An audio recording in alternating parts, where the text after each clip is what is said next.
BRS పార్టీలో ఉన్నప్పుడు కేటీఆర్ గారిని ఏ విధంగా పొగిడిండు అనేది కొన్ని మనం అతని వీడియోస్ ఏదో మేము క్రియేట్ చేసింది కాదు, మా సొంత కవిత్వం కాదు. మీరు ఒక్కసారి చూడండి, ఇది తెలంగాణ రాష్ట్ర ప్రజలు చూడాలి. థ్యాంక్స్ టు కేటీఆర్ గారి యొక్క సమర్థవంతమైన పరిపాలన ద్వారా, ఆయన ఆలోచన ద్వారా ఇవాళ దేశంలో ఎక్కడ లేని విధంగా ఇండస్ట్రీస్ కు ఐటీకి డెస్టినేషన్ హైదరాబాద్ అయింది. అదేవిధంగా ఇతనికి సంబంధించిన ఒక పచ్చ మీడియా ఏబిఎన్ ఛానల్ అనే దాంట్లో కూడా ఇతను ఇంటర్వ్యూ ఇచ్చారండి. చిన్న ఏజ్ లో అంత పరిపక్వత కలిగిన నాయకుడు నేను చూడలేదు. Really is good at subject, is good at communication and is good at administration.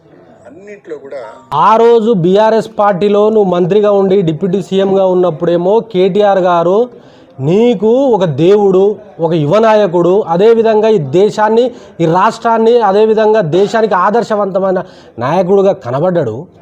ఇవాళ నువ్వు ఒక లత్కోర్ రాజకీయం చేసి, ఇవాళ నువ్వు వ్యభిచార రాజకీయం చేసి, ఇవాళ పక్క పార్టీకి పోయినప్పుడు కేటీఆర్ గారు ఇవాళ ఏదో మాట్లాడుతున్నావు, సిగ్గున్నదా అని చెప్పేసి మేము బీఆర్ఎస్ విద్యార్థి విభాగం నుంచి అలా అడుగుతూ ఉన్నాం. కడియం శ్రీ గారి, నీకే గనక సిగ్గు శరం ఉంటే, నీకే మానం మర్యాద ఏమైనా ఉంటే నువ్వు తక్షణమే ఈ యొక్క ఎమ్మెల్యే పదవిని రాజీనామా చేసి, నాకు అద్దు బీఆర్ఎస్ పార్టీకి సంబంధించిన ఎమ్మెల్యే, నేను కారు గుర్తు మీద గెలిచినా నాకు అద్దు, నేను మళ్ళీ కాంగ్రెస్ నుంచి గెలుస్తా అని చెప్పేసి ఆ దమ్ము ధైర్యం లేదానా నీకు? ఏం మాట్లాడతావు నువ్వు?